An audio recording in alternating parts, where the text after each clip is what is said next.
Welcome to the Misano World Circuit for round 3 of the GT4 European Series.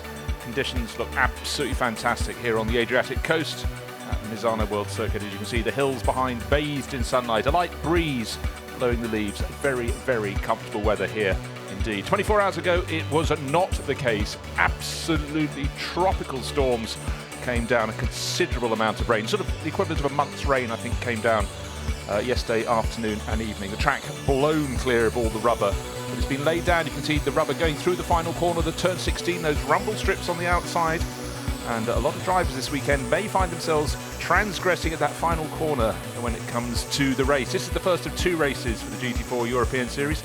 We had the first two rounds at Zolder and then Brands Hatch, and the honours have been shared at both of those rounds. We've had a victory for the Phoenix Racing Audi of Milan Doncia and Nikolai Moller-Madsen, joined with one by the HHC Ginetta of Stuart Middleton and Will Tregurtha. So they are the class acts, but neither of those cars is on pole position for the first of this weekend's 2 GT4 races here at Misano. That instead has gone to the Equipe Verschoor McLaren, with Finlay Hutchison doing the job. He's sharing that with Ricardo van der Ende.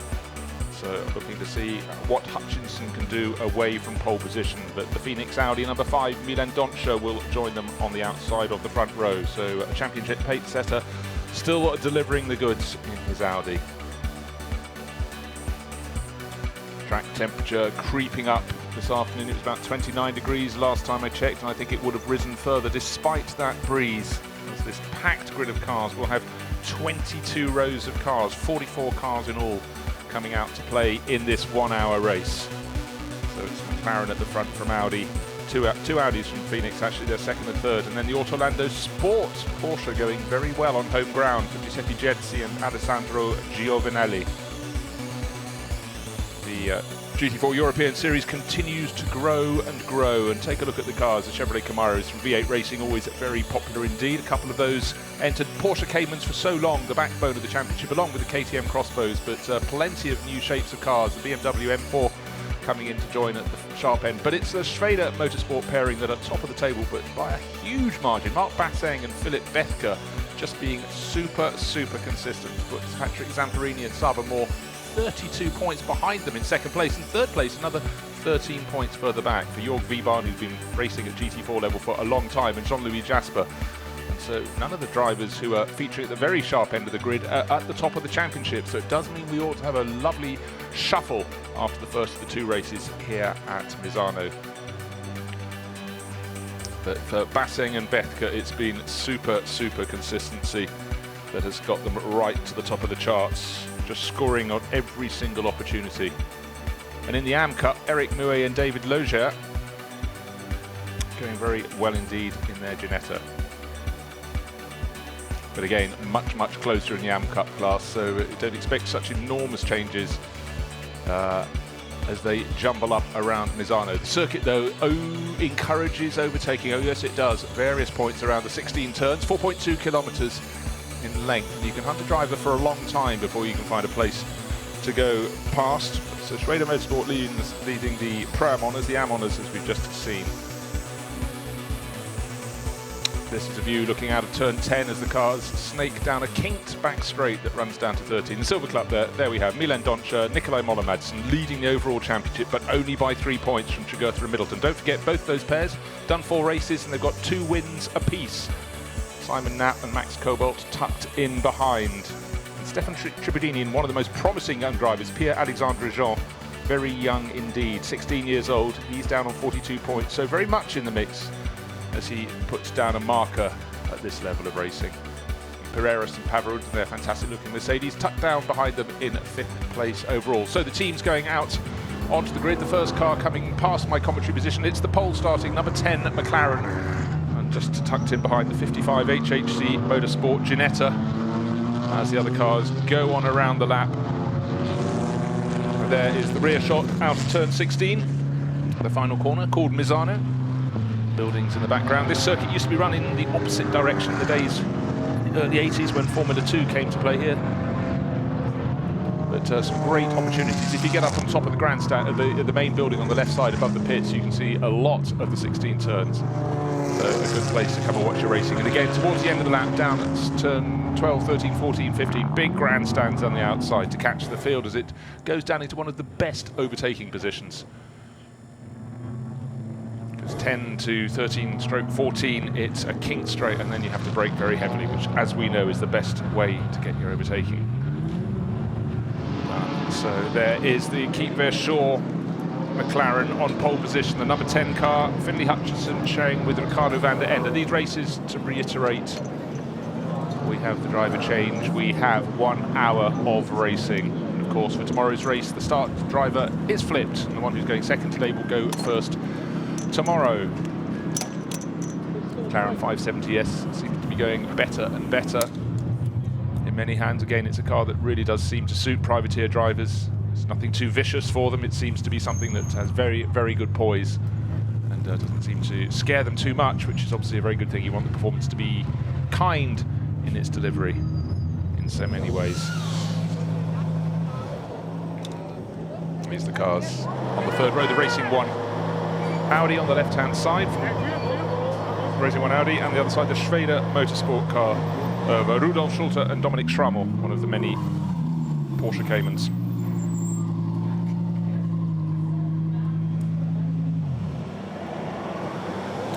Number 4 Audi looks absolutely fantastic. That's another one for Phoenix Racing, Helmut Rödig and Christopher Zirkling.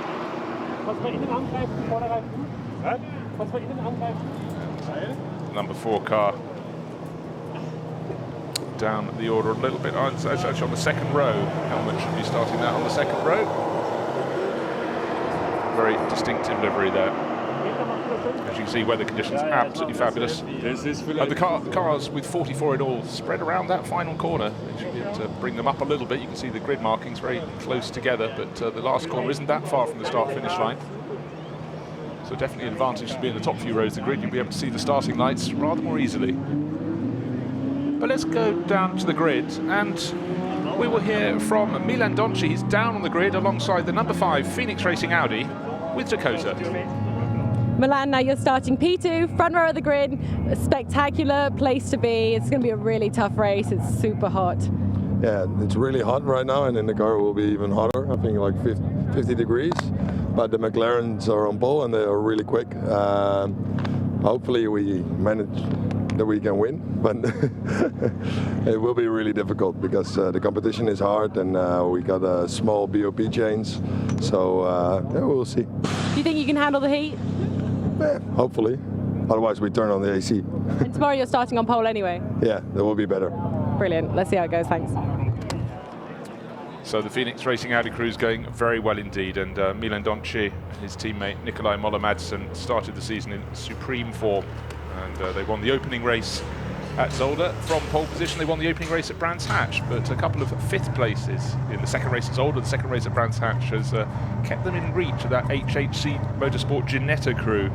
But I think quite a few others fancy putting down their marker, most notably the car starting on pole position, the Keep Verschoor number 10 McLaren. Finlay Hutchinson will start and hand over to Ricardo van der Ende. How's that for an experienced driver with so much success at GT4 level to hand over to? So just to reiterate, almost all the 44 cars have got 2 drivers. A couple of them are going to be driven solo. In fact, 3 now. Lisette Brahms will be driving her Keep Verschoor McLaren solo. Louis-Philippe Sonen, his Celleslar Racing Mercedes, and the other car is Nicky Leutwiler, the TFT Racing Porsche, will also be doing both stints in both of the races. As you can hear, the fans down on the grid trying to keep the cars cool as they are at a standstill. We have just under 5 minutes to the start of the formation lap. There is that Keep Verschoor McLaren, white with the blue stripes on its flanks. And let's go down to the grid again, because the driver on pole position is Finlay Hutchinson. He's been caught up with by Dakota down on the grid. Finland, now you're starting on pole. What a spectacular race this is going to be. Are you excited? Yeah, this year's we've always been quick and we've just not got the results yet, but Ricardo done a great job in qualifying. Obviously as we're on the front row, car felt really good in qualifying to me and for Ricardo, so it's quite good that we're both feeling the same thing and we're managing to get sort of up there in the grid now. What's your strategy to win this race? It all changes. Can't be giving that away yet. No, don't look too sure. Good luck. We thought Dakota had a scoop down there, but Finley Hutchinson keeping it buttoned. But just to reiterate, Finley's been going faster and faster, but Ricardo, his teammate, who's starting in the second part of the race, European GT4 champion in 2011, 2013, 2014, and the Northern Cup champion last year. That's as many titles as anybody, if not more, has got at this level. So, and with Finley getting faster and faster, that is a very, very strong pairing indeed.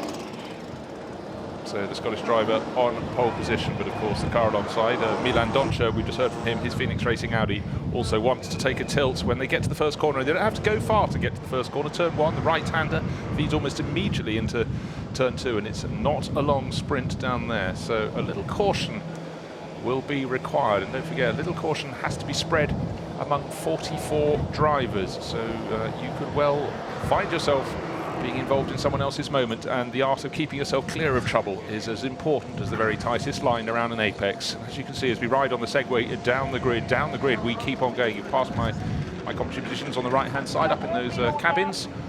The final few cars as we go past the V8 Racing Chevrolet Camaros that look fantastic in that metallic blue livery.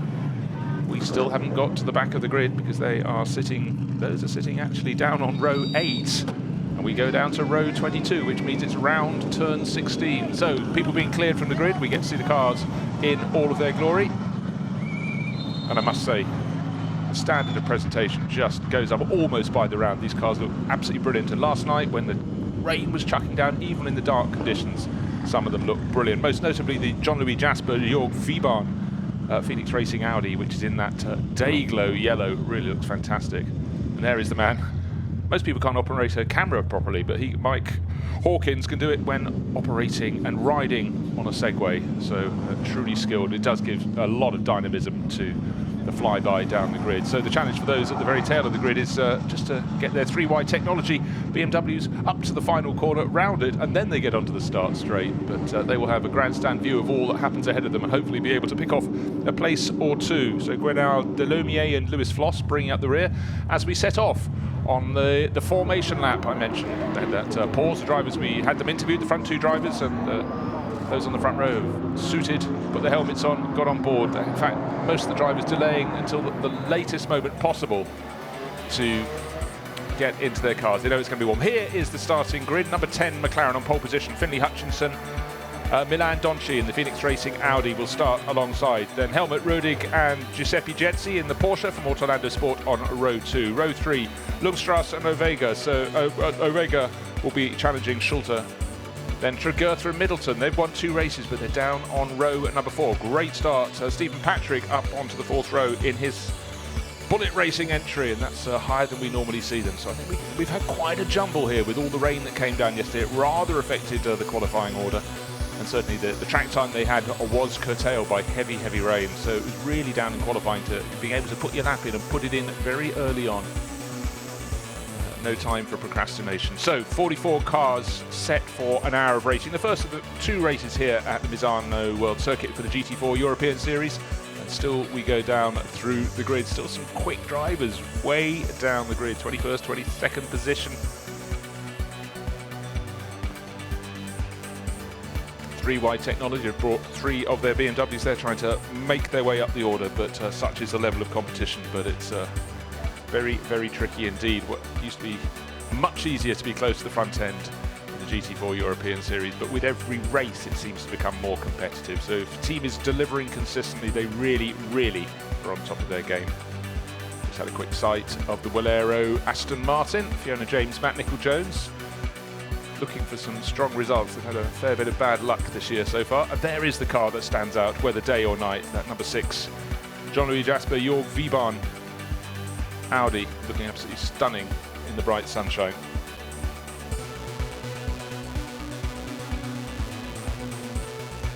Looking at the far end of the fast run of straights, turns 13 and 14. That's 14 just in front of us, and the field continues to snake away around towards the end of the formation lap, and then we'll go racing for an hour, which I'm sure will be chock full of excitement. So just to reiterate, on that front row, it's a McLaren from an Audi, second row an Audi from a Porsche, and then another Audi on row 3, and a Porsche Cayman as well. Schrader Motorsport, number 15, Rudolf Schulter and Dominic Schrammel. So real mix of cars up at the front end, but look out which car is going to get the run down to turn 1 best. Is it going to be the number 10 McLaren? Is it going to be the number 5 Audi with Milan Doncher on board? But don't forget, turns 1, 2 and 3 are pretty much interconnected, so you could get it slightly wrong at turn 1 and really start to suffer. So out of turn 15 they start to put the power down. Finlay Hutchinson goes around the final corner. Look up towards the lights on the gantry, waiting for the red lights to be extinguished. Fabulous conditions here at the Misano World Circuit. Not racing yet, but we are racing now. Rear shot as the field blasts down towards the first corner. Hard to tell if the Audi's got its nose in front, possibly, but no, the McLaren is on the correct line into the opening corner. Looks tidy, one of the crossbows going a little bit wide and gaining a position or two up inside the Schrader Motorsport Porsche Cayman. So a couple of losers up at the front end, but it's about keeping it clean. The HHC Motorsport Ginetta just in the jam in the sandwich there. White and blue car trying to gain positions around turns 3, 4 and 5 without getting contact. Easier said than done. We can see one of the, I think that's the Orlando Porsche being pushed wide. Yes, it is indeed. That's Giuseppe Jezzi. He was pushed towards the outside, losing a bit of ground, possibly over-qualified in terms of natural speed. So really delivering qualifying, but may drop down the order. Equipe Shaw, McLaren and Milan Doncher first and second, doing as they expected to do. So a very good job from both. And then in behind, Helmut Rodig third in the second of the Phoenix Racing Audis. Boy, at this stage, Finlay Hutchinson really, well, he didn't want to tell us his tactic for the start of the race, but clearly making an escape at the front of the field was on his order, and he's gone through turn 10 onto the back straight. Position still changing as the rest of the field flows its way through turn 10 with overtaking not an option. It's something you want to go for. That's the number 6 Audi looking forward from that car. Now we can look back at it. So very good little run there by Jean-Louis Jasper. So he's gained a position coming out of turn 10 and carried that extra momentum all the way down to the hairpin at turn 14. Now the number 4 Audi pushing very hard indeed. Helmut Rodig challenging his teammate for second place, but for now Milan Doncher being very wise.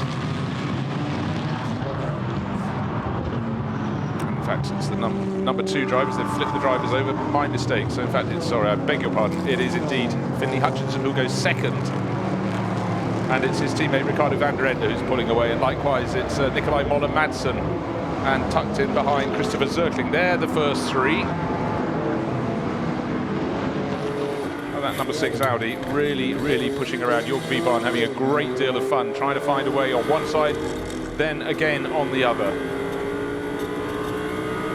But actually in that attempted overtaking manoeuvre, lost a little bit of ground. It's now between 2 of the BMWs from RN Vision STS, and just trying to keep it balanced. Tails kicking out on the second of the BMWs there. Gabriele Piana in 8th position overall. Leading car in the AM class is the Orlando Sports Porsche, still running well at the top end of the field. That's in 6th place overall in the hands of Giovanelli. Out front though, Ricardo van der Ende leading by just a whisker over second at the end of the opening lap, but it seems that Nikolai Moller-Madsen is now starting to fight back in second place. He's trying to drop Christopher Zirkling off his tail. Christopher in the second of those 2 Phoenix Racing Audis.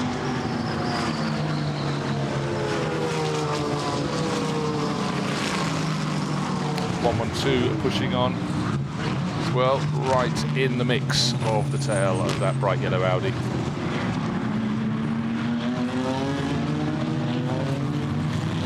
Car 112 driven by Pavel Lefterov, Bulgarian racer.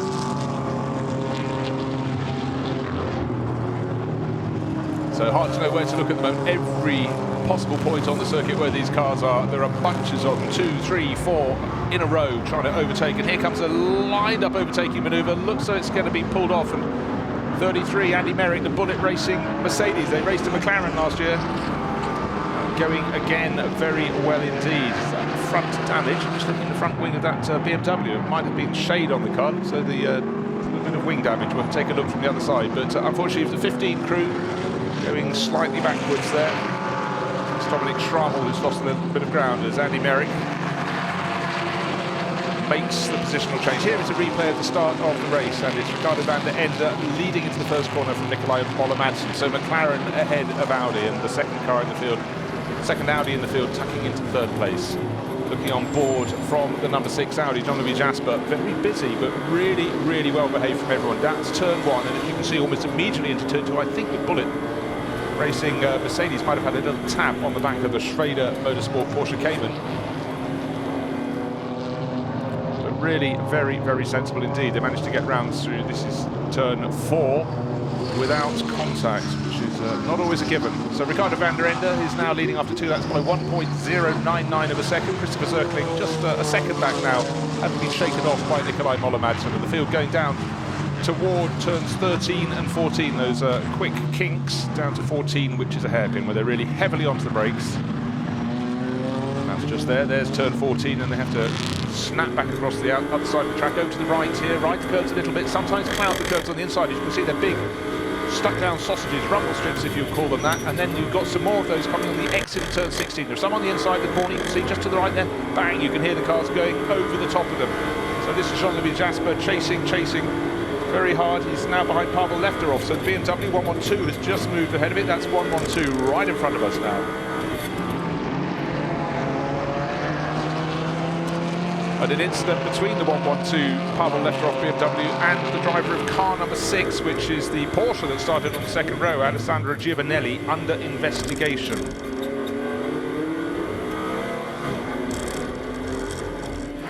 So having made the move, Lefterov may have to take a little bit of punishment, but let's not get ahead of ourselves. Give the benefit of the doubt at the moment.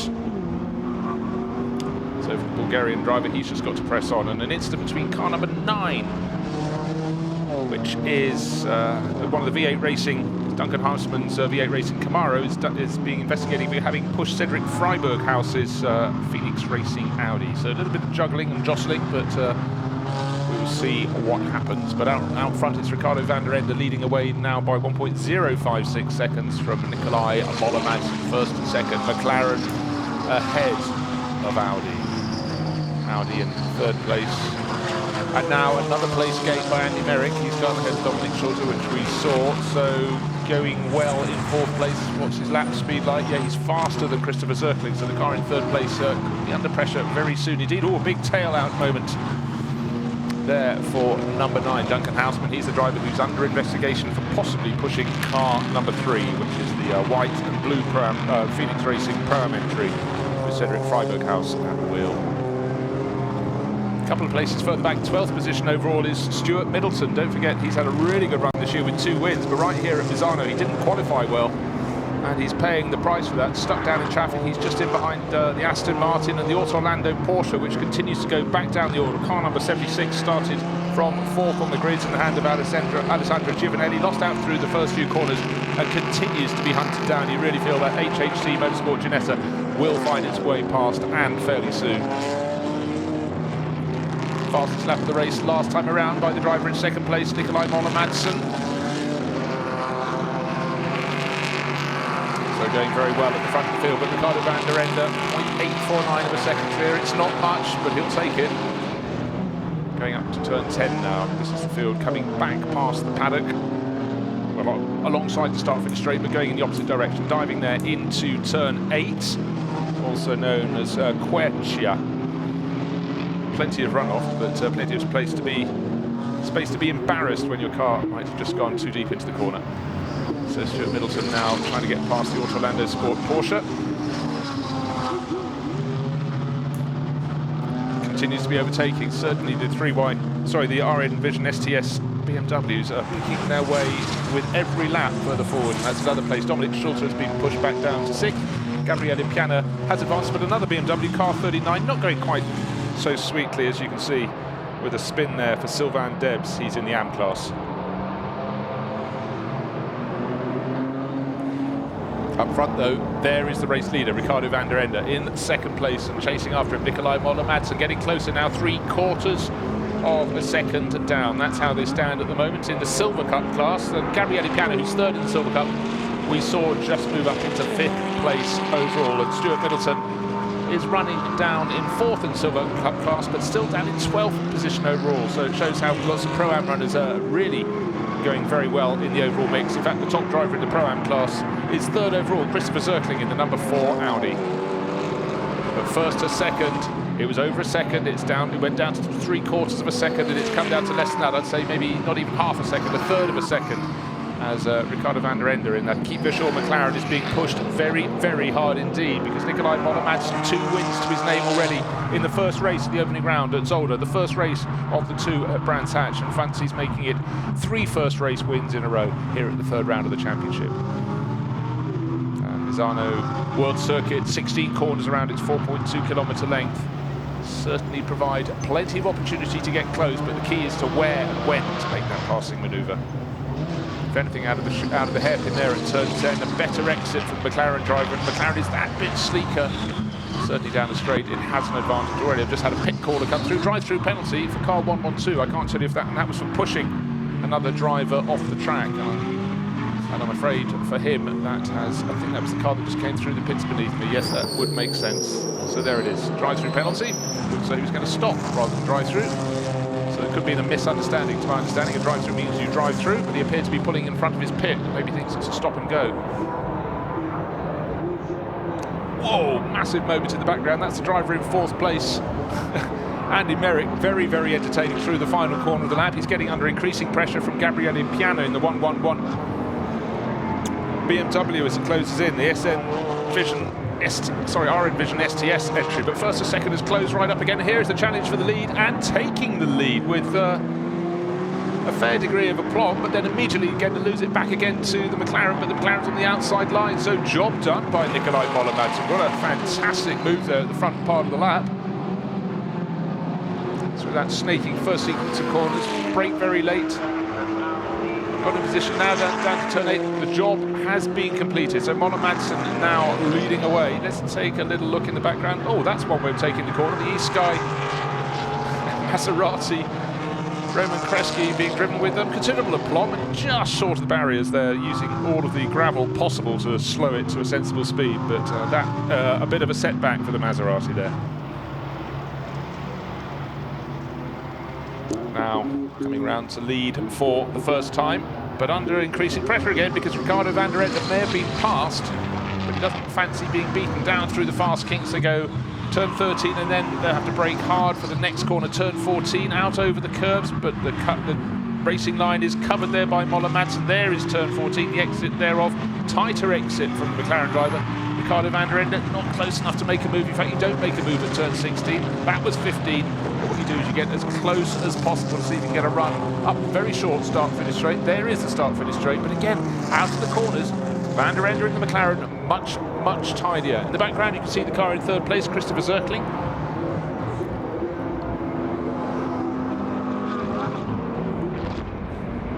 Is he closing on them because he's not in a battle? Last time around, their laps were fairly similar. In fact, van der Ende's was the slowest of the top 3. So, is it race over at the front? Of course, no, it isn't, because we've got the driver changes to come. So we'll have to hope pit crews can play their part as well.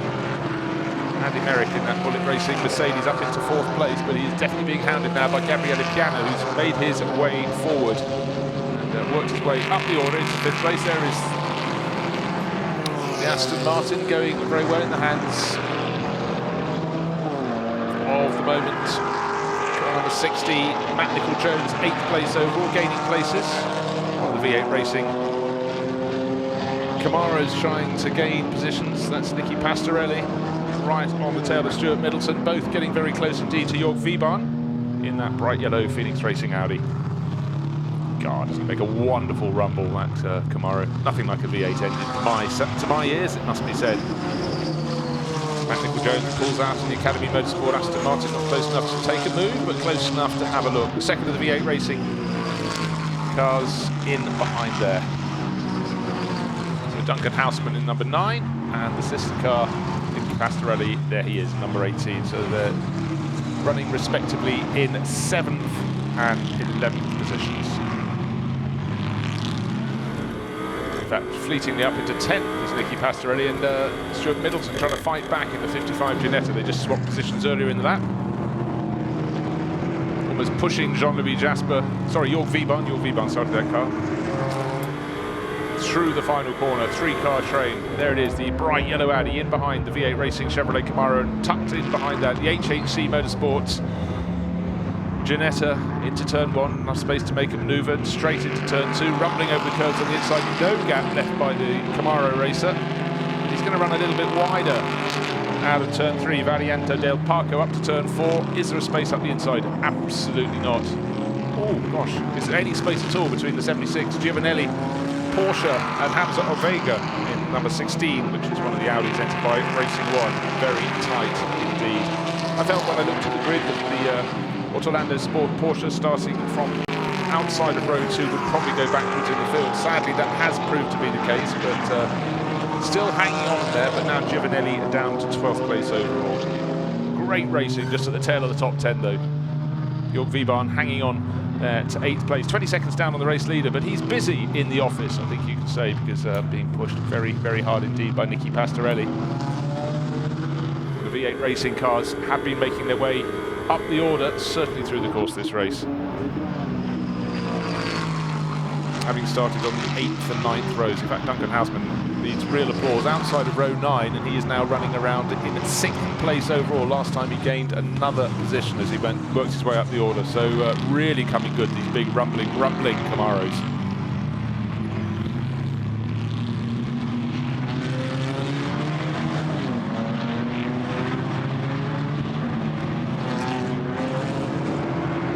Getting close is one thing here at the Misano World Circuit, but unsettling the driver in front is much harder than it is at many a circuit. Hamza Ovega very, very wide indeed. You'll have to watch for that. Race officials will be on the lookout for drivers exceeding track limits. You can see one of the 3 White Technologies BMWs are in the pits in the background, unfortunately, bonnet up. So that's an answer to my question about who else rumbled in past my commentary position into the pit lane.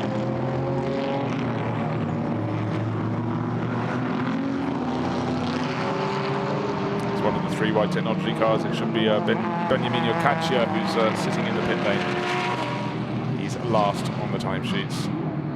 Now, how is this battle going to shake out? Stuart Middleton can do nothing. The Ginetta at the moment just doesn't seem to have any particular advantage performance-wise in the circuit. He's now got Giovanelli getting closer and closer behind him. In fact, it's about a 6 or 7 car train all coming back behind this bright yellow Audi that's leading their grouping.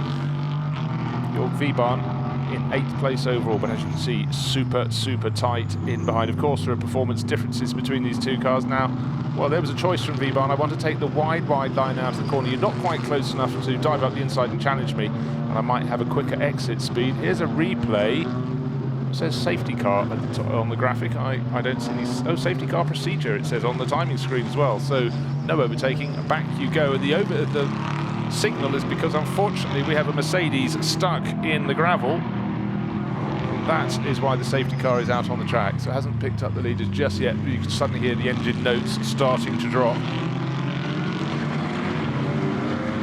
So frustration, that's one of the Celislaw Racing Team Mercedes, yet to see which one that is. I think it's probably Louis-Philippe Sonnen. Yes, he's tumbled down the order. So that wonderful battle behind Jörg Wiebahn will have to wait its turn. We saw Stuart Middleton pulling alongside just at the start of the safety car period and then dropping back. So he observed the flags. That should be fine. There's the car that had the biggest, most lurid slide yet in this race. Andy Merrick, he has been passed in recent laps by Gabriele Piana, so he's fallen back to 5th place in the train. And those in front are going to have to watch out for this BMW. There it is, tucked in behind the number 4 Audi.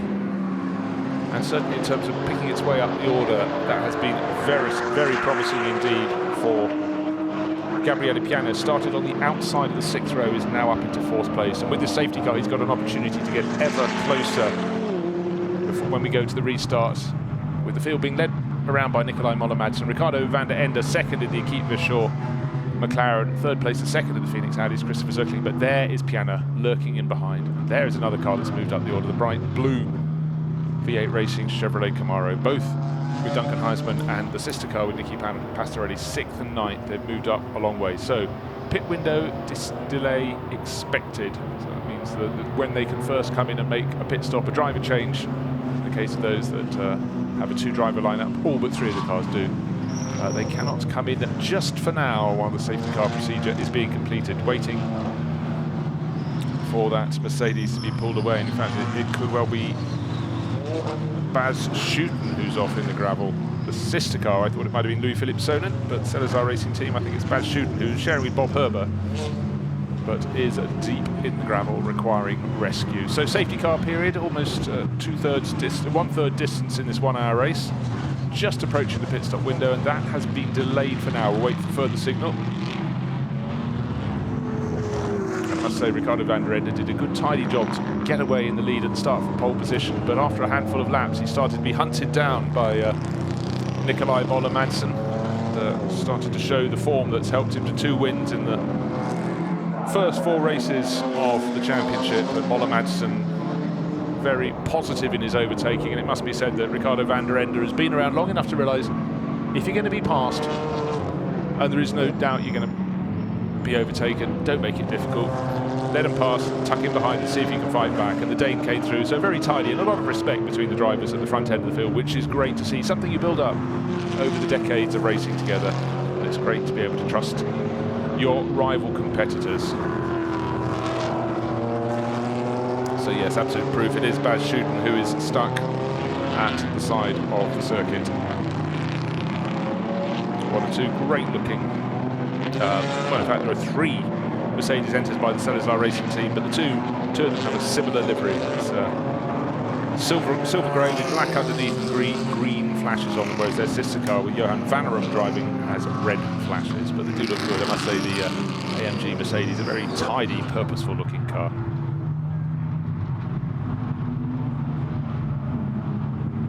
So still on this hot day at the Misano World Circuit, drivers trying to keep that heat in their tyres. So the camera car looking back in the face of Jörg Wiebahn. There is the 31 car being pulled away. Confirmation indeed that it is a Baz Schuten's car, unlucky Baz. But hopefully with that being pulled out of the way, we should be able to go racing all over again. Might have given the drivers a chance to open a window, get a bit of cooler air into their cars. But of course, once they start racing again, they'll wind them right up again.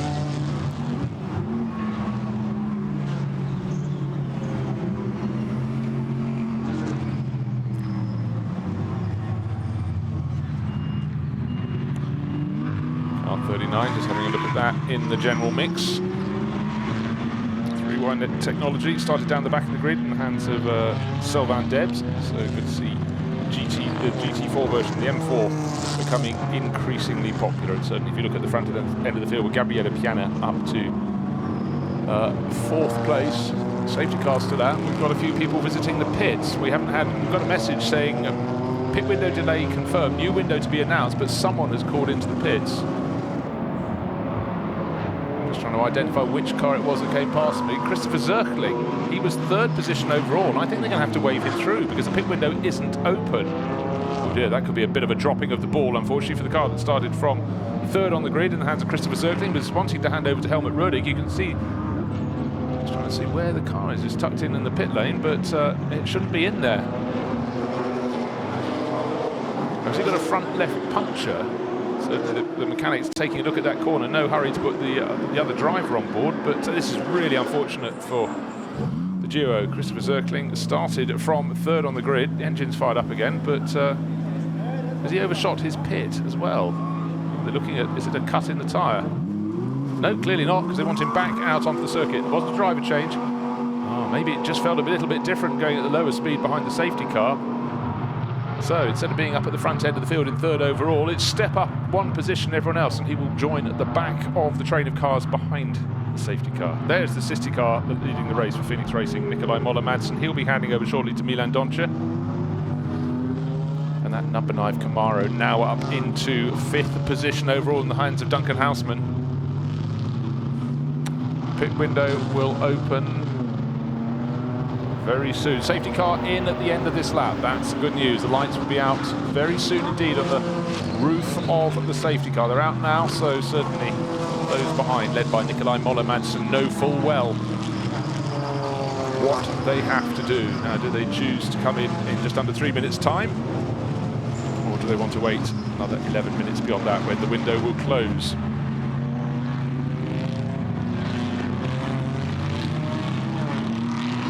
But right now for this field, it's all about getting as close together as they can. They don't want the stretch concertina effect, and those at the back of the field lose even more time. Up front, you can see it's really, really tight. In the background, you can see York V-Barn diving into the pits. And again, I'm not sure that's quite correct. I think he still needs to wait another 2.5 minutes. Anyhow, up front, it's suddenly a chance for Ricardo van der Ende to make a challenge up into turn 1, but it's covered off by race leader Nikolai Moller-Madsen. Tucked in behind in third place is Gabriele Piana, the driver who keeps on moving up the order. Stephen Patrick in fourth in the Bullet Racing Mercedes. Gabriele Piana, his ascent up through the field has been remarkable. Here he is in third place, and I think if there's a slight slip up by Ricardo van der Ende, perhaps when challenging like he is now, the race leader Nikolai Moller-Madsen, this could be the moment that Piana's looking for. He's ducking in behind, getting super, super close, but Moller-Madsen, what a fantastic exit from turns 5 and 6. So down the sort of infield straight, up through the kink at 7, up to turn 8. He's got his nose in front, again in a straight line. The McLaren's very good, the nose in front, he's on the outside line. That surely won't yield the lead. Tail kicking out, Ricardo van der Ende trying to hang on to it. This is the opportunity for Gabriele Piana, but the BMW driver not quite close enough, but up the inside into turn 10. What a manoeuvre, what bravery, but too deep into the corner. Back into second place for Ricardo van der Ende. And round the outside, Matt Nicol-Jones, as if from nowhere, has moved up to about fourth place. 2, 3, 4 abreast down the back straight. The Aston Martin suddenly just coming up the order. Hand over fist, got ahead of the Camaro, up into fourth place, but it could have been higher. Wow, what a lap for Ricardo van der Ende. Nikolai Moller-Madsen was rather monstered there, and it wasn't just one driver challenging him. He suddenly had Piana there in the mix as well. And those first three now just starting to break. Oh no, Andy Merrick having had such a good run. Did he spin? Was he pushed? Either way, the Bullet Racing Mercedes off into the gravel. Not so long, the pit window opens in a minute's time. Get it out, come on, give your teammate a chance to go and play. But up front, it's not hope to know, up to the final corner. Leading on the way in went Rick van der Ende. He's second coming out of the corner because suddenly it's Moller-Madsen back into the lead of the race. The V8 Racing Camaros, you can see them in metallic blue in behind. Stuart Middleton's also gaining positions in the Ginetta, so there's been a real shake-up, but the star on that restart was definitely Matt Nicol-Jones up into fourth place in the Aston Martin. Now he's starting to challenge Piana's BMW for third, and equally Ricardo van der Ende in the Equipe Verschoor McLaren is pushing the race leader Nikolai Moller-Madsen. How many place changes did we have between the top 6 on that first lap after the restart? And now Matt Nicol-Jones up into third, the Academy Aston Martin up ahead of Piana. Maybe Piana's taking too much life out of his tyres, but certainly he was the one making the charge early on, but now he's the one under pressure. Here comes Duncan Houseman. In fact, it's Nicky Pastorelli who's in the better place of the V8 Racing Camaros. Houseman is back in 6th. Boy, oh boy, changes everywhere. And then Moller-Madsen runs very wide indeed. This gives the McLaren driver a chance to close back in as they go up to turn 10. This is where it really all started happening, but it started happening at turn 8. But by the time we got to turn 10, changes were aplenty as drivers were slow out of turn 8, others were a little bit quicker. Thus, we had the potential for place change, and still it goes on. Coming down the back straight, there's a big challenge for fourth place. Piana being pushed very hard indeed by Nicky Pastorelli. And again, in a straight line, the McLaren's so good around the outside. I'm not sure you really want to do that through Curvone, turn 11. But of course, it's a long run down to the far end of the lap, and that's the point at which you need to be on the inside line at turn 14. And that is where the Audi is still in front. It's not for want of trying by the McLaren racer van der Ende. Look, they've got a little bit of an advantage now, a bit of a gap back to Matt Nicol-Jones. He's got Gabriele Piana starting to come back at him. The pit window is open in all of that. This time around, they can legitimately dive into the pits. Don't forget, we had the fumble from the number 6 Audi. That's dropped it down the order. We think maybe a penalty too for Jorg V-Barn. Came in too early. Oh, and even worse, Jorg V-Barn's under investigation for speeding in the pit lane to compound the problem. Maybe that was the moment when he realised he was in too early and kept going. So he hasn't been able to affect the driver change. So Moller-Madsen would have to hand over to Jean-Louis Jasper, but he can't. But he couldn't do it when he first came in. Second time around, he might be able to. So as cars start to make their pit stops, the front runners aren't interested in calling in just yet. Number 9 pushing on as before. Nicky Pastorelli running 5th, and number 9, his teammate for V8 Racing, Duncan Houseman, in that 7-car getaway group. And on the back of it is Stuart Middleton in the HHC Ginetta. He was stuck down in about 12th position for lap after lap until the safety car period, but he's pounced and he's got clear of those around him and is now playing with the bigger boys up at the front of the field. Ooh, big wide line there for the Aston Martin in 3rd place overall. Matt Nicol-Jones will be handing that over to Fiona James, and is running very much at the sharp end of the field. There is confirmation, of course, the drive-through penalty for car number 6. So I'm afraid any chance of points for Jörg Wiebahn out of the window now.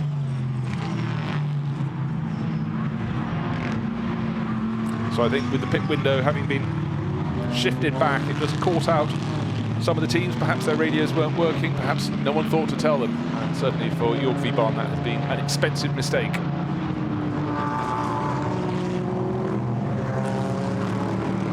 First to second, there's been a much better lap for Nikolai Moller-Madsen. It was a third of a second last time around. The gap 0.6 more, 0.938 of a second, the advantage over Ricardo van der Ende. Third place, Matt Nicol-Jones, leading the Pro-Am class in that Aston Martin. So there are our top 3, Nikolai Moller-Madsen,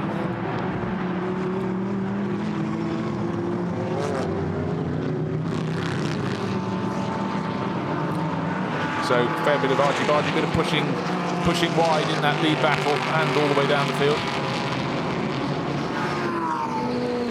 So who's going to be coming next? Overtaking under the safety car, car 38. That is the big wrap around the knuckles. That's one of the 3-wide technology BMWs, but certainly on the rise. It's still Nikolai Moller-Madsen. He's had to fight to get in the lead. He had to fight to retain the lead, and certainly Ricardo van der Ende pushing him very hard indeed in the McLaren. And again, we see that very, very wide line from Matt Nicol-Jones in third place, and the BMW in fourth, Gabriele Piana, getting closer and closer, taking very different lines up around turns 9 and 10 and hunting them down behind those 2 V8 Racing Chevrolet Camaros, looking very mean and still trying to hang on the back of that pack is the HHC Ginetta. There it is in 7th place overall, and as you can see, then really quite a gap back to Giovanelli, who's started from 4th on the grid and is now down in 8th.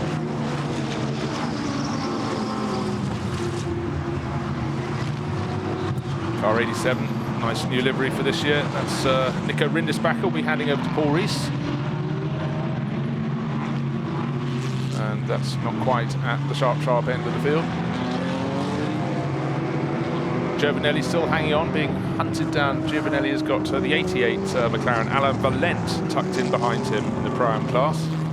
There you can see them running out of turn 16, the final corner. As you can see, the drivers at the front end of the field, they're not so interested in coming in to make their pit stops. They're enjoying their time out on the track, but their teammates will get a go shortly. Oh dear. Car 4 now has a black and white warning flag for disrespecting track limits at turn 6. Don't forget, car 4 was the one that came in too soon from 3rd place overall. Christopher Zirkling. So much like the sister car number 6, problems for 2 of the Phoenix Racing cars, but certainly not the one that's leading the race, the number 5.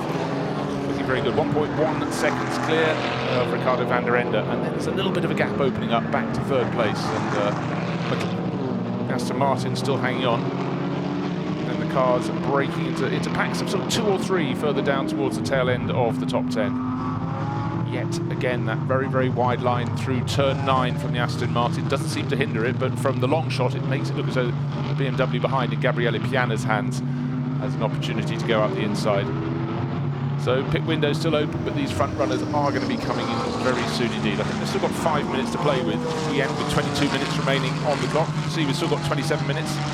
In the Am Cup, Giovanelli, who's just having a great run, 7 and a bit seconds clear of the number 42, Nicholas Schurl, Porsche Cayman, entered by Allied Racing. So that's a nice, tidy advantage. Nicky Leutwiler, 3rd in the Am Cup. He is down 15 seconds back, but he won't be handing over to anyone. He's one of the 3 drivers in the field who are driving solos. They'll stay stationary in the pit lane for a while, but you can see some great pushing on there. Giovanelli, the 76 Porsche, being pushed very, very hard indeed now by Valent.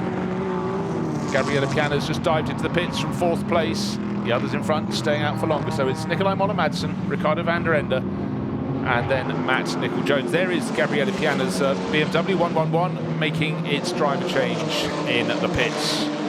So will this be an advantage? Don't forget he was in 4th place overall. BMW's come in, he'll be handing over to Ravzan Uberescu. Drivers running around to get in their cars, maybe didn't park in the right position. As they went past the 111, BMW stationary in the pit stop. So, race leader Nikolai Moller-Madsen sitting on that advantage, just under a second clear Two cars that started on the front row, but in reversed order. The McLaren started on pole position, and that has fallen back to second place. Not for want of trying. It has had its nose in front. It led the early laps of the race, but since falling back, it has gone in front, but then fallen back again. And now it seems to have settled in, and we're getting close to the end of the pit stop window. So these drivers are going to have to come in from the front of the field sometime soon. Matt Nicol-Jones, you can see in the Aston Martin, is another 2 and a bit seconds back in at third place overall. But the BMW that was on his tail in the hands of Gabriele Piana has made its pit stop, and just being told when it can go out to rejoin the race. There is a minimum pit stop time, and hopefully by this, the third round of the championship, no team will be going out having not been stationary for the mandatory time, because penalties for that wreck all their activities out on the circuit. So in from second place, Ricardo van der Ende. He's going to be handing over to Finlay Hutchison. We heard from Finlay at the start of the race. He was on the grid. We heard from him and from Milan Donci, who will be taking over from Nikolai Moller-Madsen when he brings that Phoenix Racing Audi in, presumably at the end of this lap. Conditions still absolutely fantastic. 25 minutes remaining in this race. I've just had confirmation the pit window closes at 23 minutes to go, so we've got 1.5 minutes until that point. Therefore, the cars that are on the lap at the moment will be coming in this time around. Because the average lap times they're recording a good race lap time is 1 minute 43. So not enough time to throw an extra lap in.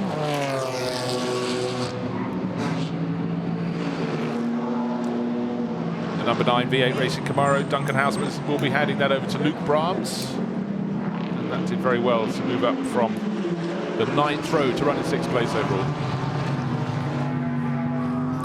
So this time around, we should have Nikolai Moller-Madsen, who's led the race. He's been second. He's back in the lead of the race. He was second. He got back again. Now he's going to stretch it out, because the in-lap is super important to them as well. The crew's getting ready with the stopwatches, making sure their drivers are stationary for the minimum amount of time, and no longer, but certainly no shorter. Shorter, way worse than longer. But number 5, Nikolai Moller-Madsen, pushing on, trying to find a 1/10 of a second here, a 1/10 of a second there, before handing over to his teammate Milan Donci, the Dutchman.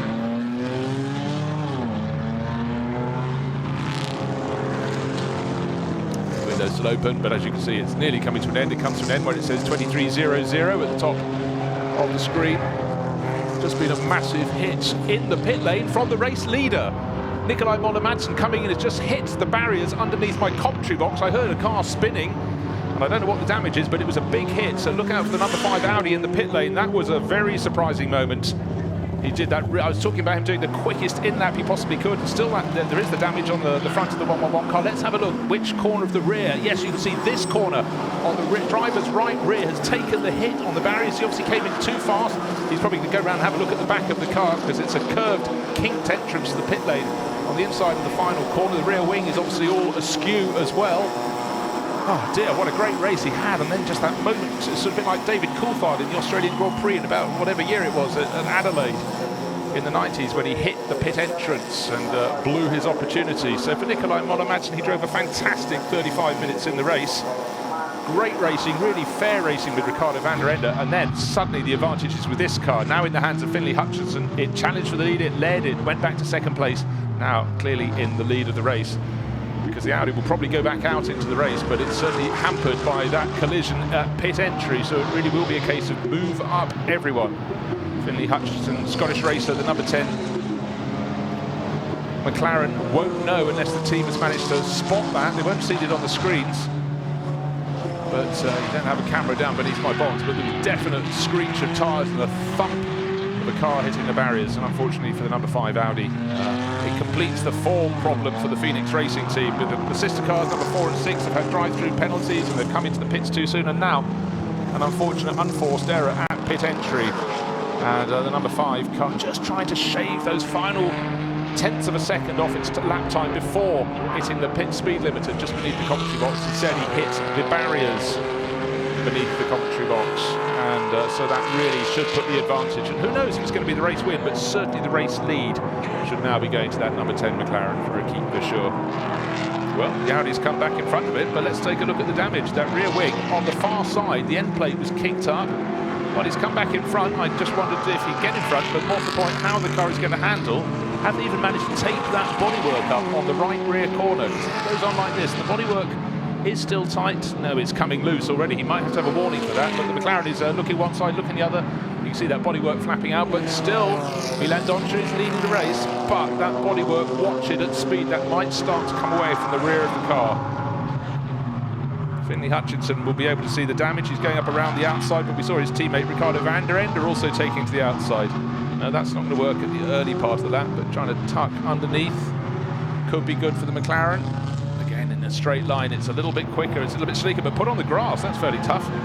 So Finley Hutchinson says, you won't let me by on that side. I will go to the other side of the circuit and see if I can find a place to make my mark. But it's a long run down to turn 13 and 14. The McLaren looking a little bit loose as it tries and finds position. There's 13 into 14, running wide again. The McLaren just looks tidier through the sharper corners. There is 14, not enough space between there and the end of the lap to get your nose in front, but the officials will certainly be looking at the right rear corner of that Phoenix Racing Audi. I can't believe with that rear wing. In fact, the rear wing, I think it's just the end plate was flipped up. It looks like mechanics pushed it back down. It's sitting in the right positions. They come up the start, finish straight, but you can see the McLaren is so super close. And yet earlier we had a place change between the two of them there. This time around it wasn't happening for the McLaren driver. He's got just under 20 minutes remaining in this race. Oh, to make a move, to make a challenge. But the Audi does seem very good through the tighter corners. Car number 2, warning on the screen. Under investigation for pit stop time. I said I hope to this point of the championship that no crews will be getting it wrong and going too soon. That might put Motorsport with their Mercedes, shared by Marcus Paverud from Norway and Spanish racer Ivan Pereira, may have got it slightly wrong between them. And one final warning for track limits. It's now Stephen Patrick, but he's probably building on those given to his teammate Andy Merrick earlier in the race. The Bullet Racing Mercedes. But this battle is absolutely enthralling. Out of turn 8, it's still the Audi in front. Very defensive driving from Dutch racer Milan Doncic. Leaves half a chink of a door being open. From this side, the number 5 Audi looks undamaged, but as you can see, we look at the driver's right rear corner, it's really taken a bit of a thump. Stop and go penalty. 1 second stop and go for the number 2 Mercedes, but that will send them tumbling down the order there in 18th. No, they're not, sorry, they're in 7th place overall. That'll get them outside the top 10. So really, by shaving a second off or so, it's cost them big time. But hard to take one's eyes off this lead battle. It's still Milan Doncic in behind. Finley Hutchinson pushing very hard indeed, trying to find a gap, but the Dutch racer leaving no gaps at all. And it's not just my eyes. I think that rear bodywork is coming further away from the back of the car. So we'll see what the officials do. Do they want to give a black and white warning flag? Can we see one displayed? There was a board being held out from the pit wall. I couldn't see if that was to this. And we'll see a marshal sticking through with a board up. That is the sort of place you would be indicating a black and white warning flag. I've had no, sorry, black and orange warning flag for loose body parts on the car. I couldn't see if that's what it was, but certainly that bodywork is flapping rather more. The back of the race-leading Audi.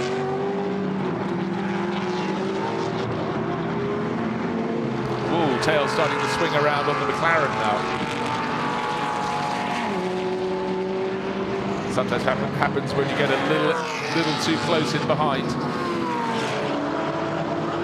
Maserati running in their path. Is he going to make it easy for the race leader coming through or the driver chasing? It's always a factor that has to be considered. Again, the tail of Hutchinson's McLaren starting to wag. Whereas earlier in the race, the McLaren looked so super tidy through the corners. Much more so than the cars it was playing with the BMWs and the Audis at the front. But now at this point, it's suddenly getting a little bit loose. Maybe it's being pushed very hard. Well, it's definitely being pushed very hard indeed. Again, down the long sweeping straight, tries to find the outside line. It was also tried by Ricardo van der Ende. But you have to tuck back in through turn 12 and 13, and so he tucks. Still that Maserati in front of them. The rumble of the Maserati, very distinctive engine notes as it accelerates away. Oh dear, so we had the warning track limits, and I'm afraid car 33 off into the gravel at turn 3, so out and beyond for the 33 Mercedes. So Stephen Patrick's put it off into the litter.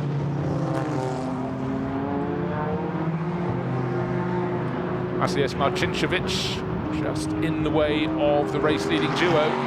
Is he going to be able to be in a point on the circuit where he can just pull over the side without hampering his lap too much to let the lead duo through? And as you can see, the gap between first and second is sort of yo-yoing, but not by a lot. Oh, well done from Markinchevich. He kept out of the way very nicely. We seem to have a safety car out on the circuit just behind the first two cars. So first and second have gone through, and 111 BMW will be behind the safety car, and that is for the removal of car number 33. The drivers who've gone through the first three corners will have seen it. Stephen Patrick's Mercedes in the gravel, but in the back of the shot you should be seeing there is a safety car, but he hasn't caught the first two runners in the field. He's picked up Umberescu's, the 111 BMW, in third place overall, and in behind him Will Tregurtha, now up to fourth in the HHC Motorsport Ginetta.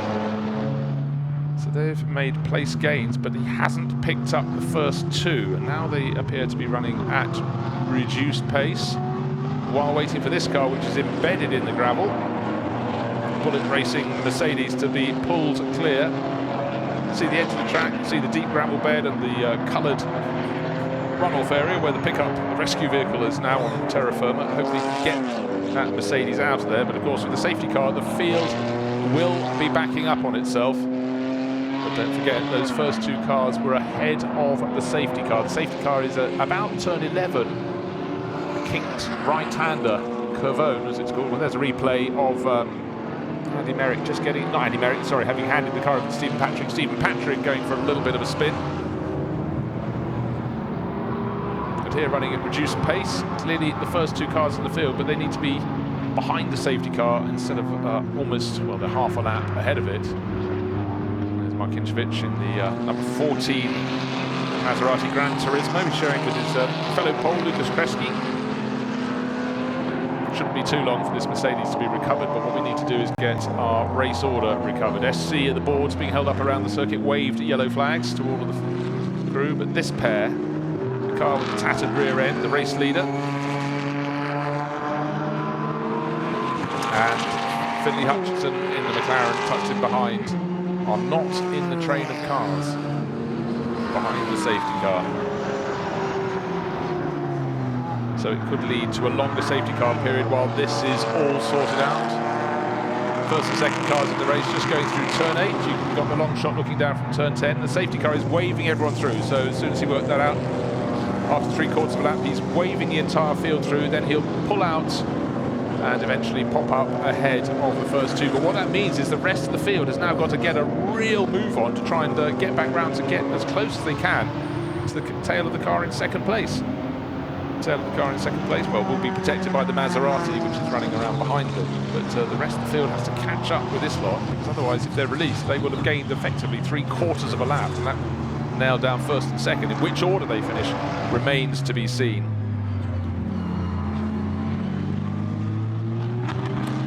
But we just want to go racing all over again, because it's an enthralling battle. That Audi, you can see the area of damage where there's a spin on the way into the pit stop by Nikolai Moller-Madsen, bashed the right rear corner. Hasn't got any further, hasn't broken away any more.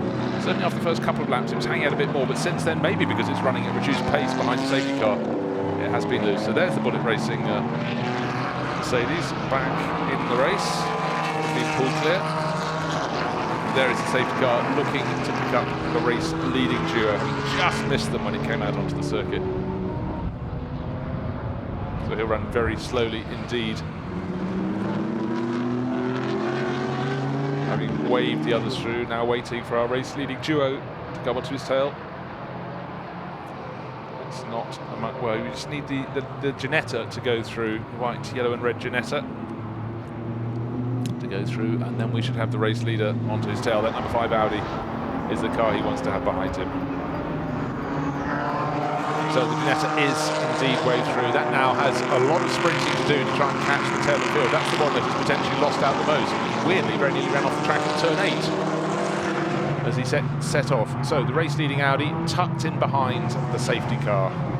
Audi behind Audi, but it's the McLaren behind the second Audi, behind the number 5 Audi is the one that really counts, because Finley Hutchinson, he's had a few little moments trying to get very, very close indeed to make a passing manoeuvre on the Phoenix Racing number 5 Audi. Hasn't worked as yet, but maybe on the restart, just maybe.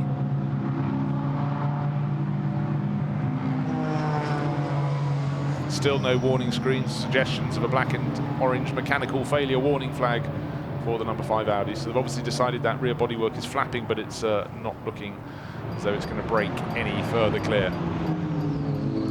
Field is starting to catch up because the safety car is just approaching turn 11 and the best of the rest is turning into turn 9. They still need to press on.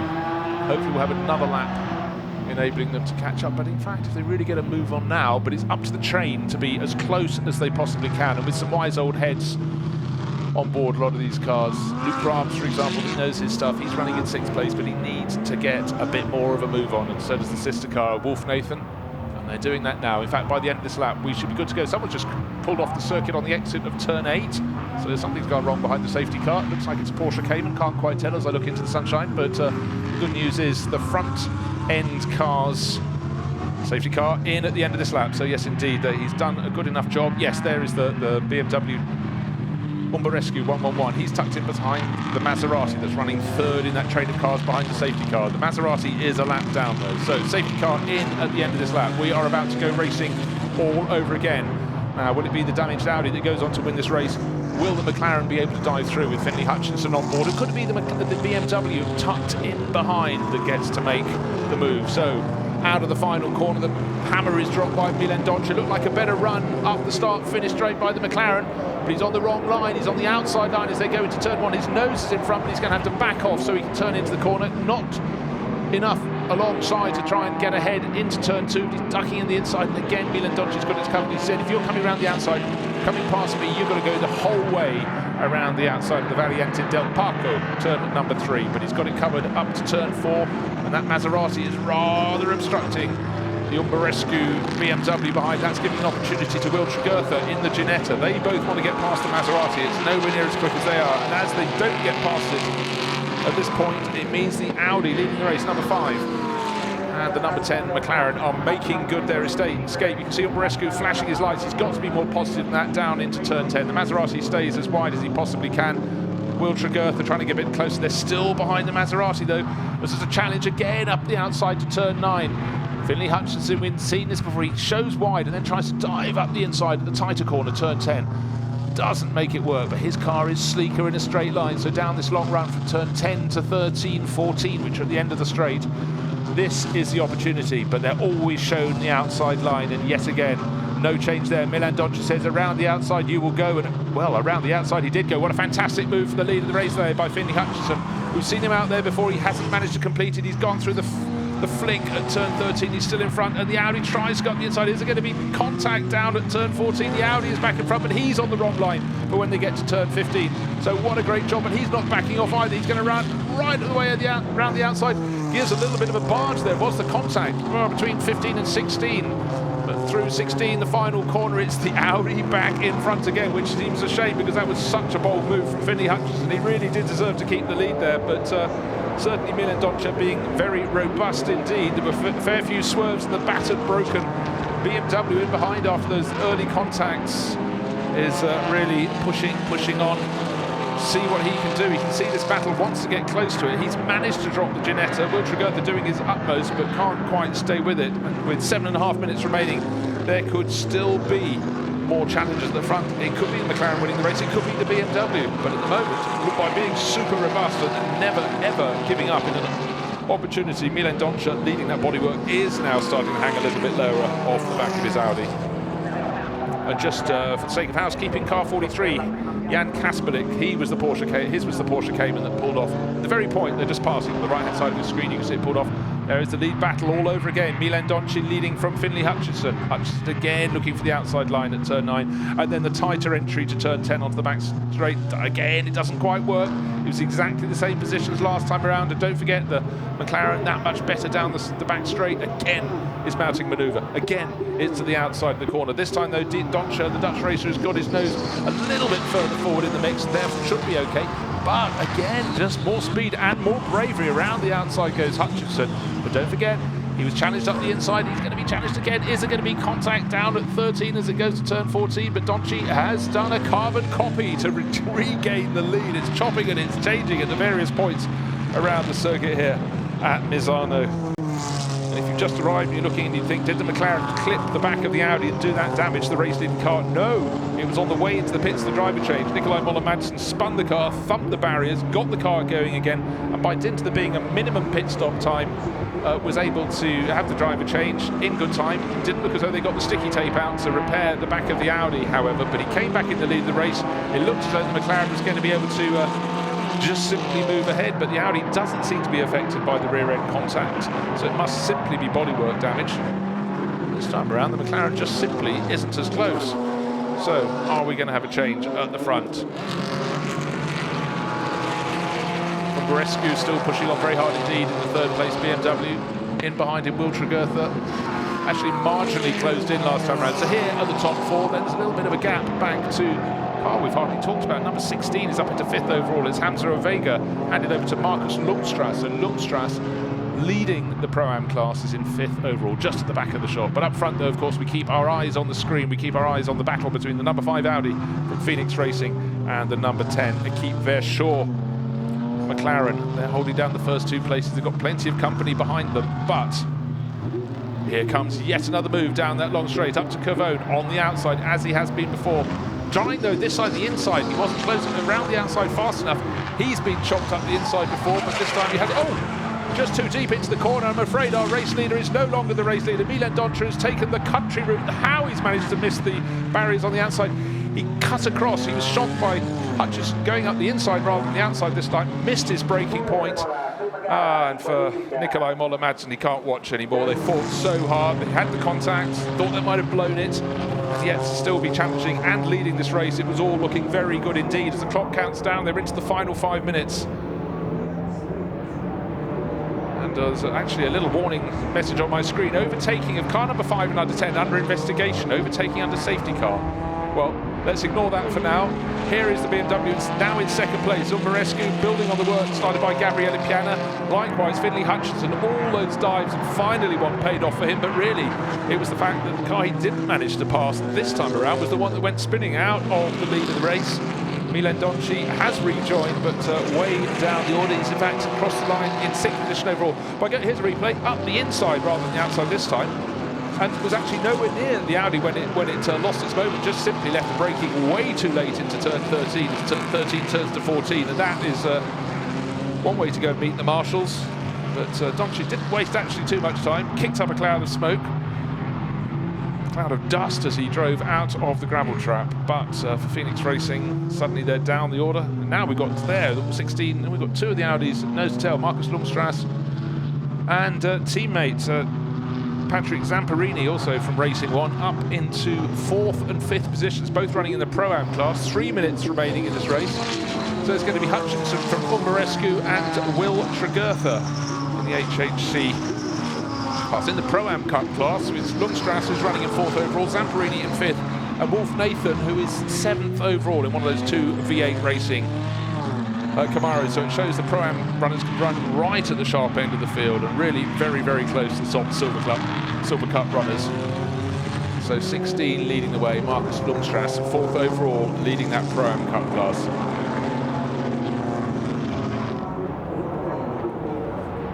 Top 3 there is Lundstrass, the red nose on his red and grey Audi, and his teammate not so far behind, Patrick Zamparini. And there is Milan Doncha, still going after that massive moment where he went skating off the circuit, didn't get the braking done down at turn 13. Behind, having been bunched up by the safety car.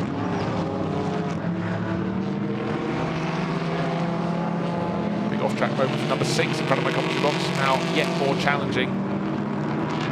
Just as tight as it was at the start of the race. Looking for positions the whole way down the field. Car number 76 started 4th, and that's unfortunately been dropped down the order now to 15th overall, but that is leading the AM Cup class by only 4.2 seconds from Joachim Bolting and Nicky Leutwiler, 3rd in class, just another second behind, so that's very close indeed. Yeah, a little bit of tagging, number 4 Audi, so all of the Phoenix Racing Audis have more than a few stories to tell in this race. Number 5 spun out the lead of the race, number 4 drives through penalty and a spin. The number 6 car had its own problems in the pits, but a car that hasn't had the problems, it's worked its way solidly through this race, is the number 10 Equipe Verschoor. McLaren leading the race now by 1.7 seconds. A minute left remaining until the checkered flag can be unfurled. Razvan Umberescu, second overall, giving chase in the BMW, but the clock is not going to be its friend.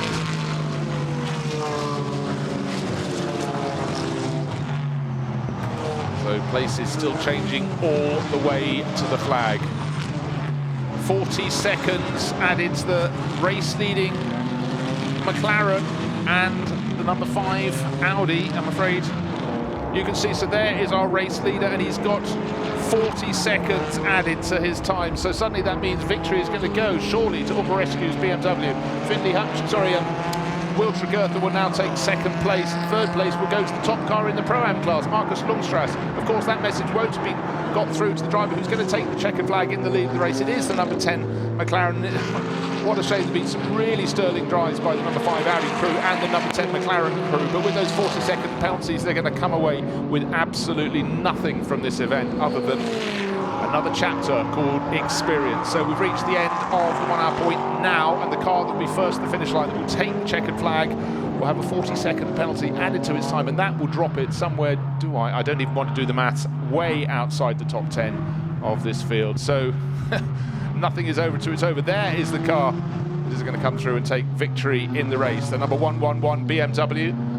40 seconds, clearly it has a massive amount of time. It will take you down, I would reckon, to about nearly 30th position. So the car that has really been fighting for the lead, that McLaren, started from pole position. Oh, the 42 car is out as well. The sister car from Allied Racing is off field early now. Joachim Bolting, who was second in the Pro-Am class, sorry, in the Am class, is suddenly out of the reckoning. So it really is a case of all change in the final couple of minutes. But what we can tell you now is that the 111 BMW is going to come through to take victory for the RN Vision STS team. And the driver that's going to beat him to the flag, Finlay Hutchinson, that number 10 McLaren, coming through turn 16, the final corner for the final time.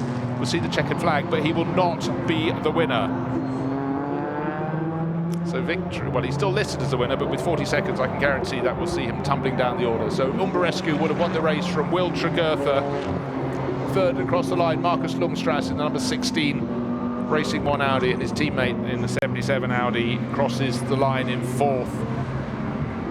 So Umberescu 2.3 seconds down at the finish, but with 40 seconds being added to the elapsed time, the race completion time of the number 10 McLaren, that has sent it tumbling down outside the top 20.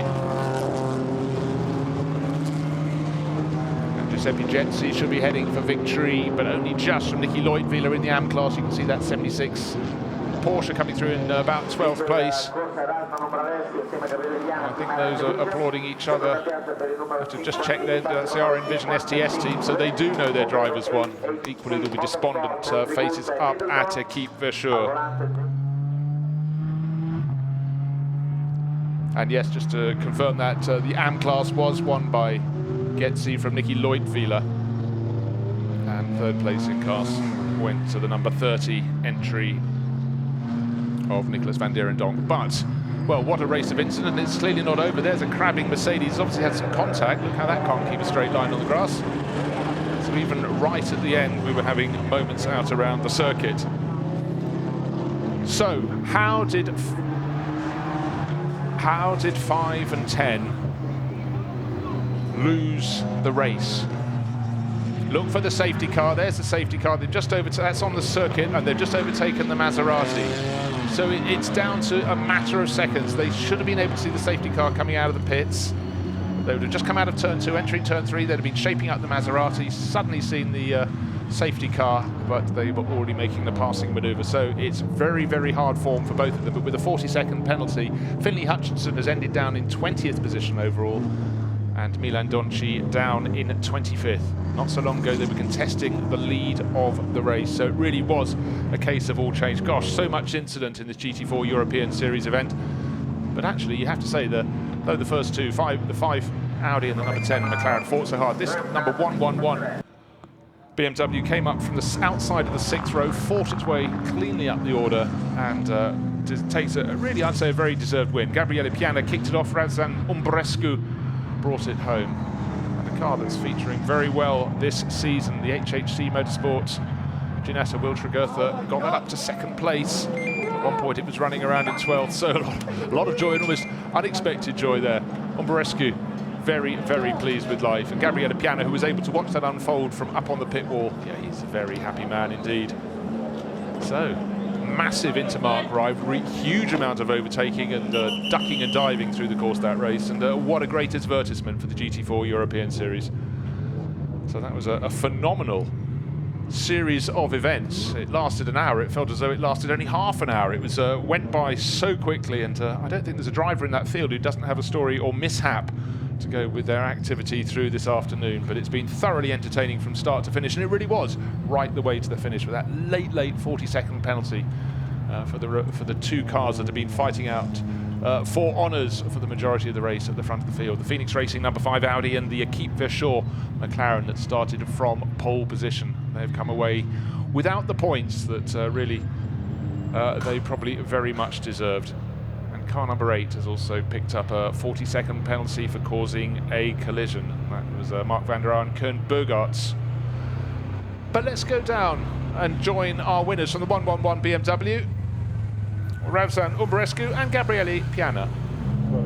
Boys, you must be so happy with that win. Sorry, we're just trying to get out of the way of all the cars moving here. Superb win. I can see a lot of high-fiving and stuff going on there. Yeah, it was a super tough season up until now. We had all the bad luck, and even yesterday we didn't come here to test. So yesterday was raining, so we had no idea how the car would feel, and so I had no words. I mean, we got a little bit lucky, but we also had it. We were there, so it means that we were good. And you must be absolutely ecstatic bringing the car home in P1. Yes, I'm super stoked. We waited for this from the first race, but I don't know, something came up and it didn't happen, but now we finally got lucky and it happened. More slapping. On to the next one, boys. Congratulations. Right, thank you very much. Thanks very much, Dakota. Well, it's great to see a Romanian driver up on the podium. That's Ravsan Umberescu. But you're talking about not having good form. This season has been 11th, 21st, 32nd, 10th, and now first. You can see how the pendulum has very much swung the way of the RN Vision STS BMW drivers. So there it is, the race results. 1.3 seconds clear of Will Tregurtha and Stuart Middleton. So victory for BMW over Ginetta. Top car in the Pro-Am class. Great performance from Marcus Lundstrass and Hamza Ovega in their Audi. Coming home in 3rd place overall. Patrick Zamperini and Saba Moore, their teammates, following them home in 4th. Then a bit of a gap to Simon Knapp and Max Kobel. Paul Rees and Nico Rindisbach, I didn't see so much of them, but they worked their way up to 6th place overall in their Team GT McLaren. So great performances up and down the field, but I think people will be talking for really quite a long time about the penalty, the 40-second penalties, the contacts, the overtaking manoeuvres, and by golly, there were so many of those throughout the course of the race. Thoroughly entertaining action. And we're going to do it all over again tomorrow here at the Misano World Circuit. And certainly some of the cars that got right up to the front went right down to the back. Not so long ago we had Matt Nicol-Jones in the car he shed with Fiona James running in 3rd position just before the driver changeover. And look how they've ended up down in 27th. So some went up, some went down, but thoroughly entertaining from start to finish. We had about 8 or so that didn't make it to the finish, but 44 cars coming out to play on the 4.2 kilometre circuit. Certainly it got very tight at times, but it was never less than enthralling. It didn't matter if you're coming in 1st place or 17th place, you had someone to go playing with. And I think for the fans here in the wonderful sunshine here on the Adriatic coast of Italy, it's been a great afternoon of entertainment. And it's a packed programme, so we've got much more racing to follow, but really from start to finish, it's been a blaze of colour, of sound, of overtaking and attempted overtaking. Safety cars coming out at various points of the race, but it just has been entertainment with a capital E. So I think everybody involved with the GT4 European Series will be very happy. They've laid down a really powerful marker here at the Misano World Circuit. But no drivers will be happier than Ravsan Umberescu, who brought the 111 BMW home at the end of the race. Gabriele Piana, his teammate, who did the early stage. At this point in the race, when we look at the highlights, their car's down in the middle of the top end of the front 10 there, are just on the outside being pushed wide at the first turn. At about 7th place at this early stage of the race. Of course, there was a lot more to happen. The Bullet Racing Mercedes right in the middle of the mix. They had a very good opening sequence as well. But you must say, looking at these 44 cars, they really behaved in the early stages of the race. A bit of a flame out off the back of one of the McLarens, then a massive off from the Maserati, but somehow just missing the barriers The HHC Motorsport Ginetta fighting hard with the 76 Orlando Sport Porsche 911. Then we had this car going off to bring out the safety car. That was Baz Schuten, unfortunately, his Celislaw Mercedes. But the safety cars led to these really exciting restarts when the field just seemed to get closer and closer. Then almost racing in the pit lane, not allowed to race, so you just have to bide your time until the safety car has got out of the way. But there, lots of exasperation in the pit there from the number 6 Audi crew, and it didn't go their way. But the battle constant between the number 10 McLaren there, challenging so hard the Phoenix Racing number 5 Audi, and there were several moments when the McLaren ended up on the grass, but a nice metronomic run, keeping it clean. The 111 BMW kept on picking its way up the order. Gabriele Piana handed it over to Razvan Umbarescu. Here comes the number 5 Audi, but look, there's damage to the right rear corner of the car, clouted the barriers on the way into the pit lane, and for the rest of the race, the bodywork was flapping. And the person who wasn't flapping, though, was Milan Doncia at the wheel of the car. There's a bit of a spin, the Bullet Racing Mercedes going off. This caused a second safety car period, and here is a moment that pivots the race. The safety car was just coming out as the race leaders went through. As he got onto the track, they overtook the Maserati that we saw spinning earlier, the tail end of the field, and that was going to cost them 40 seconds each. But they had business to do before that. They had overtaking to try. And Finley Hutchinson really looked left, he looked right, he tried the outside, he tried the inside. Then when he went up the inside, it was as though Milan Doncic just was put off, didn't look at his braking point, missed it, and then he went for a massive drive through the gravel trap on the outside, just missing the barriers. So the McLaren was first to the finish line, but in the intervening couple of minutes, they'd both been hit with a 40-second penalty for that pass on the safety car. And that handed victory to the 111 BMW that came home second on the track, but with the 40-second penalty, the pit crew being taken down. But they took that win, and by gosh, they're very, very happy indeed. So Giovanelli and Jetsi, they won the AM Cup honours. The Orlando Sport Porsche crew, Giuseppe Jetsi and Alessandro Giovanelli. È il momento di premiare il podio, aspettiamo l'ok della GT4 Silver. In fact, those were for taking pole in their classes. Un applauso per il team olandese MDM Motorsport, Simon Knapp, Max Kiebolt, pronti a salire sul podio, accolti da un grande applauso. Argento per l'equipaggio numero MDM Motorsport crew going out onto the podium. Motorsport, squadra britannica, William Trigursta, Stuart Middleton. E la vittoria in questa prima corsa. So in second place overall, Stuart Middleton and Will Trigursta. Per l'equipaggio tedesco RN Vision STS, Razvan Umbarescu, Gabriele Piana. Gabriele Piana and Razvan Umbarescu. Razvan in the glasses, going up onto the top step of the podium. They probably didn't even know they'd won that until after they crossed the finish line, but as soon as the car came back, it was absolutely clear that they were the winners. So, national anthems.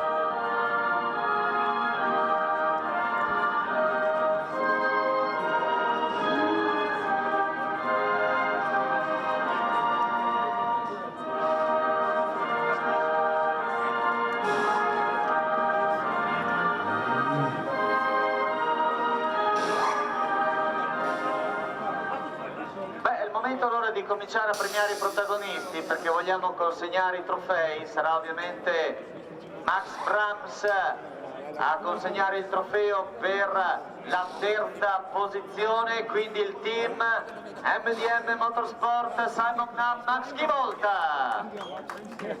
So there we have Max Brams hanging out the trophies up on the podium. To the number 1 MDM Motorsport crew. Simon Knapp and Max Cobalt on the left, Will Trigursta, Stuart Middleton, and then the winners' trophies to Gabriele Piana, the taller figure, and Razvan Umbarescu. Their season really has turned around here at Misano. Official picture, all together on the same step of the podium. Let's take the picture. Okay, show with the trophies, please. And now, champagne! So champagne time. Some people wise, keeping their suits fresh for tomorrow's race. But for the team that's not finished higher than 10th this season to swing that round and take victory, it's been a real turnaround for the RN Vision STS BMW racers. They took that victory, of course, with the penalties for 40-second penalty for the McLaren that was first across the finish line, but they'd fought their way to close to its tail, so really no complaints at all about victory there. So what an entertaining afternoon of racing for the GT4 European Series races.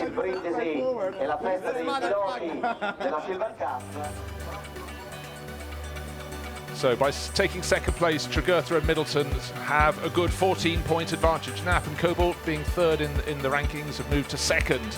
Milen Donche, Nicola Muller-Madsen, they'd have been out top, but that 40-second penalty and that spin left them down in 27th position on the track. Tribadini and Jean carry on scoring points. Paul Rees and Nico Rindisbach are picking their way up little by little, but look, down in 6th place overall. That victory has suddenly taken them from nowhere to well up the chart. Piana and Umbarescu, so they've had a fantastic Saturday here at the Misano World Circuit. That's the Silver Cup standings, and those are the overall championship positions. And here is a replay of the moment that the first win of the year for Piana and Umbarescu is uncorked on the podium. They thought they were heading to second place. No, no, no, they've taken the points for victory.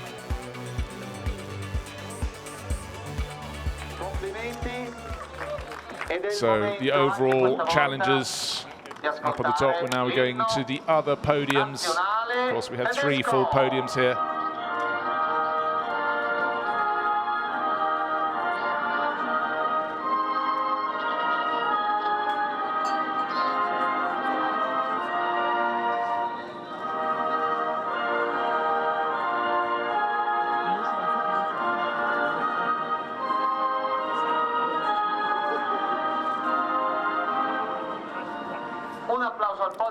So this is the podium for the Pro-Am class. The tall figure is Markus Lundstrass and his teammate Hamza Ovega. Victory for the Racing One crew. Second step of the podium, their teammates from Racing One, Patrick Zamperini and Zaba Moore. And third place in class in the Pro-Am honours, the 88 McLaren crew from Team GT, Alain Valent and Felix von der Laden. There they are on the right-hand side of the podium. Per il team Racing One, Markus Lundstrass e Hamza Ovega. E con questi trofei è il momento, signori. So for Lundstrass and Ovega, that's their first win of the championship. Their teammates Moore and Zamperini have already put one in the bag in the opening round at Zolder. And the sheer joy of racing is why these drivers go out to race, but standing up on a podium and spraying champagne isn't a bad thing to be doing on a sunny afternoon here at the Misano World Circuit. And we still have the third podium to come, which will be for the AM class runners. But plenty of happy faces up there, and really featuring very well overall in finishing the 3rd and 4th overall, the top 2 runners in the Pro-Am class here at Misano.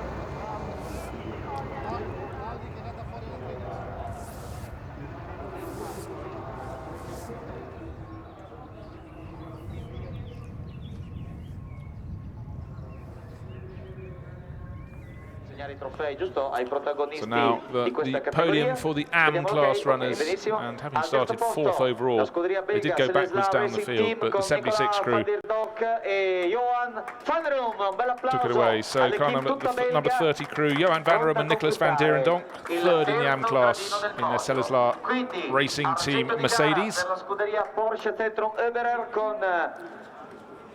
Second in class, he raced the whole way on his own, Nicky Leutwiler, the TFT Racing Porsche Cayman. He loves his racing, that man. And the 2 Italians winning on Italian soil. It's very fitting indeed. The number 76 crew, Giuseppe Jesi and Alessandro Giovanelli, who kicked off in the Autolando Sport Porsche. So look for the biggest smiles.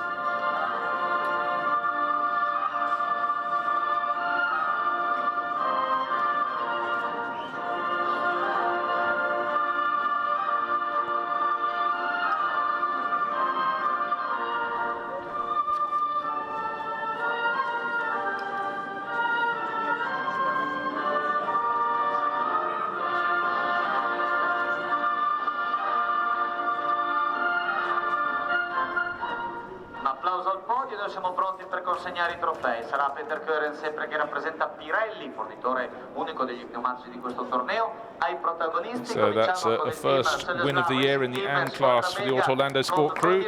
So Jesse and Giovanelli will be delighted, no doubt, with that performance, and particularly doing so on home ground.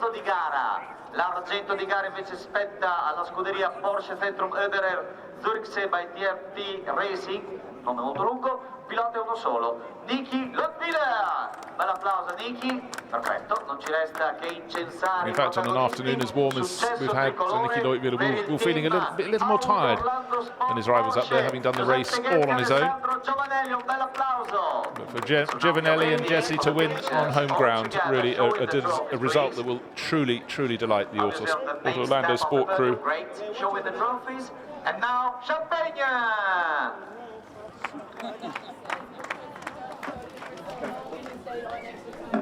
So that's the last of the podiums for the GT4 European Series.